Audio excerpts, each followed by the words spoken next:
அன்பான நண்பர்களே, தோழர்களே, வணக்கம்.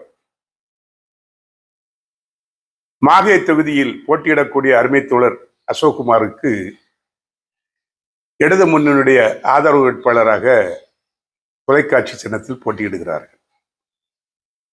புதுச்சேரியில் 28 இடங்களில் எங்களுக்கு ஒரு இடம் வேண்டும் என்று கேட்டோம். அதே போல இந்திய கம்யூனிஸ்ட் கேட்டது தவிர்க்கப்பட்டு இந்திய முன்னணி ஆதரவிலிருந்து விலகி மார்க்சிஸ்ட் கம்யூனிஸ்ட் கட்சி லாஸ்பேட்டை தொகுதியில் அறிவாள் சுத்தியல் நட்சத்திரத்திலும் திருவோவனையில் அறிவாள் சுத்தி நட்சத்திரத்திலும் திமுக காங்கிரஸை எதிர்த்து 2 இடங்களிலும், அதேபோல் புலவர்கரையில் கதிர் அறிவாள் சின்னத்தில் இந்திய கம்யூனிஸ்ட் கட்சியும் போட்டியிடுகிறது.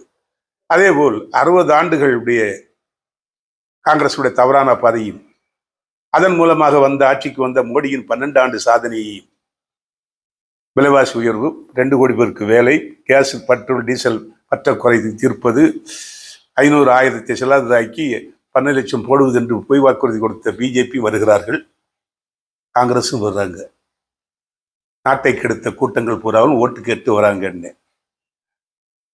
ஓட்டு கேட்டு வருவாங்கன்னே, நாட்டை கெடுத்த கூட்டம் என்ன, காங்கிரஸ் பிஜேபி கூட்டம் என்ன. ஆகவே உங்களுக்காக போராடக்கூடிய அருமை தோழர் அசோக்குமார் இடதுசாரிகளின் ஆதரவு பெற்றவர். நீங்கள் வாக்களிக்கிற 9ஆம் தேதி அதே கேரளாவில் வாக்களிக்கிறார்கள்.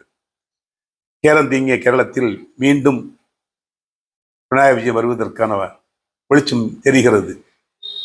ஏனென்றால் 5,82,000 வீடு கட்டி கொடுத்திருக்கிறார், பட்டா கொடுத்திருக்கிறார், வயநாட்டை சிறப்பாக செய்து முடித்திருக்கிறார், அதை கல்வி சுகாதாரத்தை அடிப்படை உரிமையாக்கி இருக்கிறார், வறுமையில்லா மாநிலமாக மாற்றியிருக்கிறார். இதையெல்லாம் புரிந்து கொண்டு மாஹே மக்கள் சிந்தித்து பார்த்து செய்கையை மாற்றி இடதுசாரிகள் மார்க்சிஸ்டுகளின் ஆதரவு பெற்ற அருமை தோழர் அசோக்குமார் கிராஸ் ரூட்டில் இருக்கக்கூடிய மக்களுக்கு நகராட்சி பஞ்சாயத்து மூலம் போக வேண்டும் என்று போராடிய தோழர் என்பதை மனதில் வைத்துக்கொண்டு அவரை வெற்றி பெற செய்து புதுச்சேரியில் அசம்பிளியில் குரலை ஒலிப்பதற்கு, கலைந்த KV ராகவனுடைய குரலை மீண்டும் ஒரு ஆள் ஒலிப்பதற்கு தோழர் அசோக்குமார் அனுப்பி வைக்க வேண்டும் என்று அன்போடு பணிவோடு கேட்டுக்கொள்கிறோம். நன்றி, வணக்கம். Red salute.